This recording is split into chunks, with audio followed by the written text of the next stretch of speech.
छात्रों, आज हम पढ़ेंगे कक्षा 9वीं का विज्ञान एनसीईआरटी बुक से फिजिक्स का चैप्टर पढ़ेंगे। चैप्टर 1 गति। पहला चैप्टर है गति। गति के बारे में पढ़ेंगे। तो चलिए स्टार्ट करते हैं। गति सबसे पहले देखते हैं गति की परिभाषा क्या बनती है, गति किसे कहते हैं या गति क्या है। तो देखते हैं गति की परिभाषा क्या बन रही है। किसी स्थिर बिंदु के सापेक्ष, किसी स्थिर बिंदु के सापेक्ष यदि कोई वस्तु समय के साथ अपनी स्थिति में परिवर्तन करती है तब हम कहते हैं कि वस्तु गति कर रही है। एक बार फिर से, किसी स्थिर बिंदु के सापेक्ष यदि कोई वस्तु समय के साथ अपनी स्थिति में परिवर्तन करती है तब हम कहते हैं कि वस्तु गति कर रही है। अब मान लीजिए कि पॉइंट ए से हमें पॉइंट बी पे जाना है। पॉइंट ए से पॉइंट बी तक जाना है। तो कैसे जाएंगे? वो थोड़ी है कि यहाँ से यहाँ तक पहुंच जाएंगे ना। तो कहने का मतलब यह है किसी स्थिर बिंदु के सापेक्ष पॉइंट ए से पॉइंट बी तक जाना है तो हम कैसे जाएंगे? तो जैसी बात है कि जाने के लिए हमें कुछ न कुछ समय लगेगा। तो यहाँ मान लेते हैं समय लगेगा। अब मान लीजिए पॉइंट ए से चले कोई व्यक्ति है, पॉइंट ए से चला, यहाँ पे कोई व्यक्ति बना रहे हैं।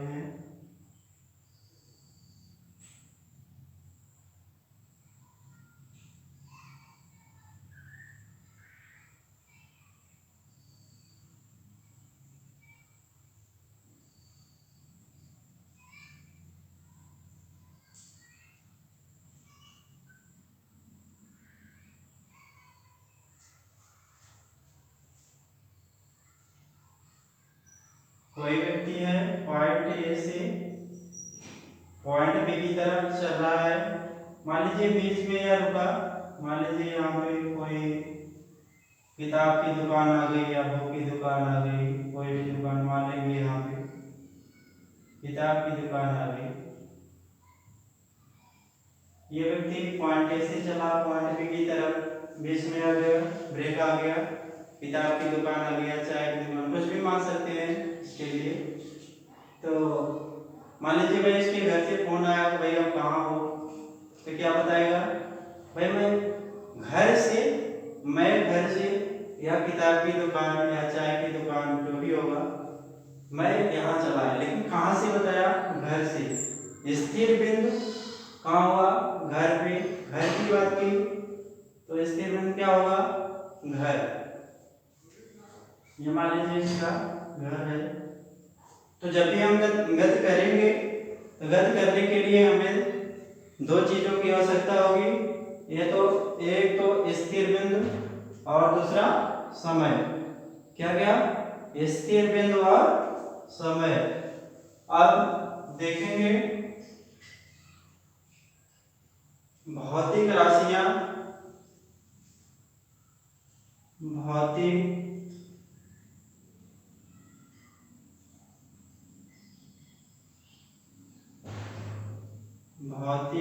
राशियां।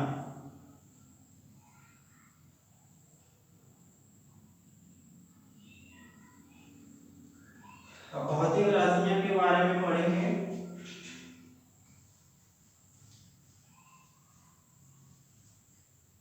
सबसे पहले तो ये जानेंगे कि भौतिक राशियां वे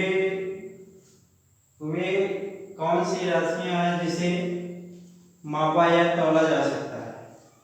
वे कौन सी राशियां हैं जिसे मापा या तौला जा सकता है, या ऐसे भी कह सकते हैं वे भौतिक राशियां कौन सी हैं जिसे मापा या तौला जा सकता है।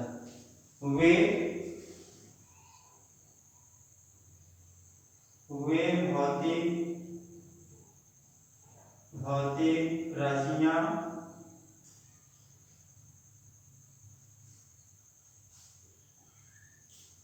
कौन सी हैं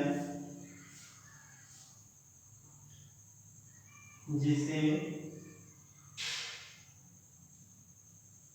मापा या तौला जा सकता है, तौला जा सकता है। कह रहा वे भौतिक राशियां कौन सी हैं जिसे मापा या तौला जा सकता है। तो जैसे आपका हो गया द्रव्यमान हो गया, बल हो गया, आयतन हो गया, लंबाई हो गई,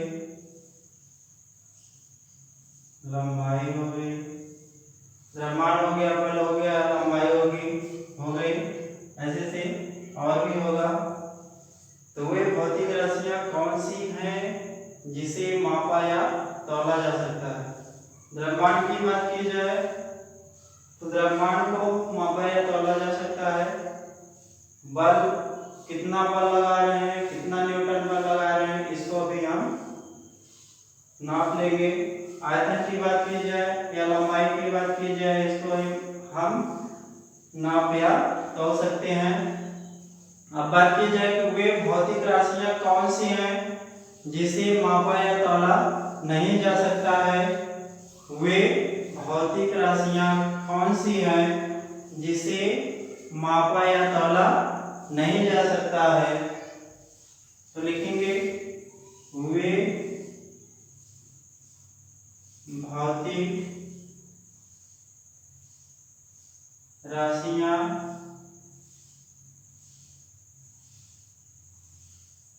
कौन सी है जिसे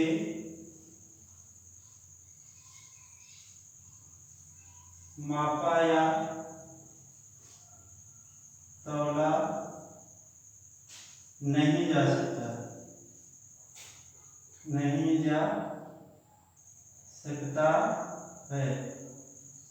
तो वे भौतिक राशियां कौन सी हैं जिसे मापा या तौला नहीं जा सकता है। तो देखेंगे जैसे भैया आपका हुआ विचार, भावनाएं,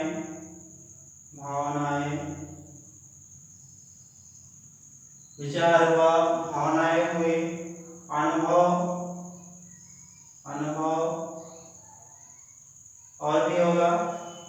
तो विचार, कितना विचार किया इसको माप सकते हैं नहीं।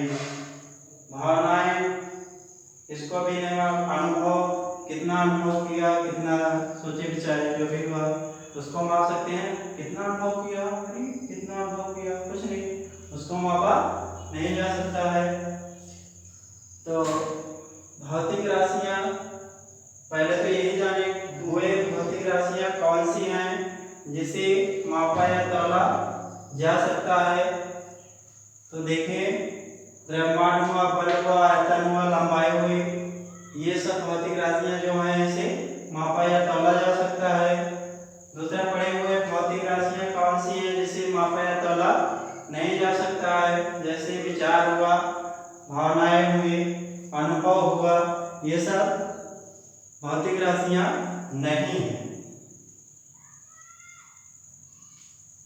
ये सब क्या है, भौतिक राशियां नहीं है, इसे मापा या तौला नहीं जा सकता है।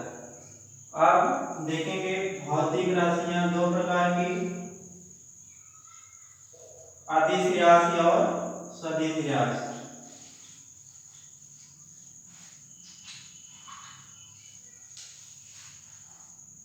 भौतिक राशियां दो प्रकार की होती हैं। भौतिक राशियां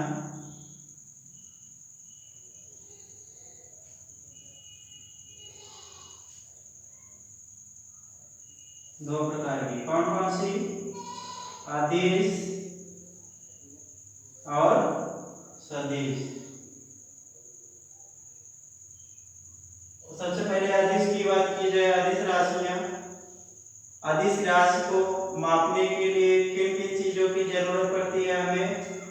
तो अदिश राशि को मापने के लिए हमें दो चीजों की जरूरत पड़ती है। क्या क्या? परिमाण, परिमाण और इकाई। परिमाण और इकाई, दो चीजों की जरूरत पड़ती है अदिश राशि को मापने के लिए। तो परिमाण और इकाई।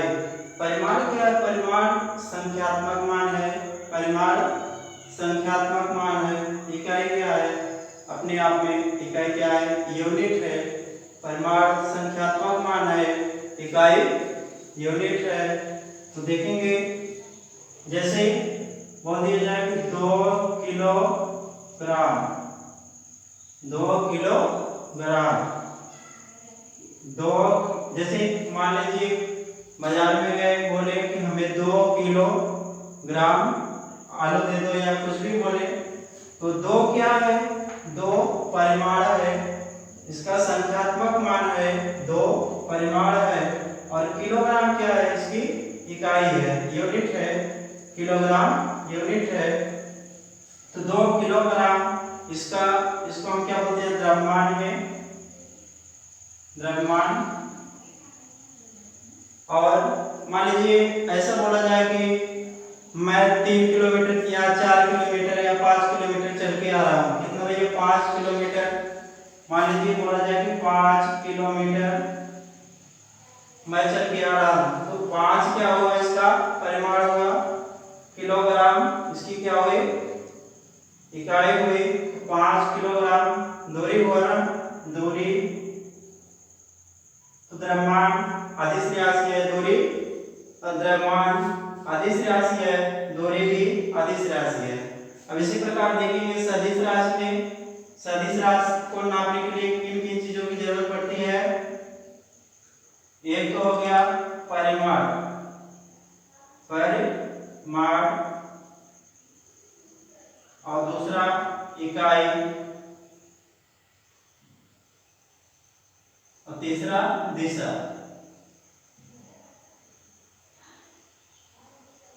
यहां नाम से ही क्लियर है, अदिश, आदिश, जिसमें वे राशियां जिसमें दिशा ना हो। अब यहां देखेंगे द्रव्यमान 2 किलोग्राम, 2 किलोग्राम मैंने माना 2 किलोग्राम हमें चाहिए। तो 2 किलोग्राम में किस दिशा में चाहिए ये तो निर्धारित किया नहीं जा सकता है। तो 2 किलोग्राम इस दिशा में ऐसे दे दो, ऐसा तो कह नहीं सकते हैं।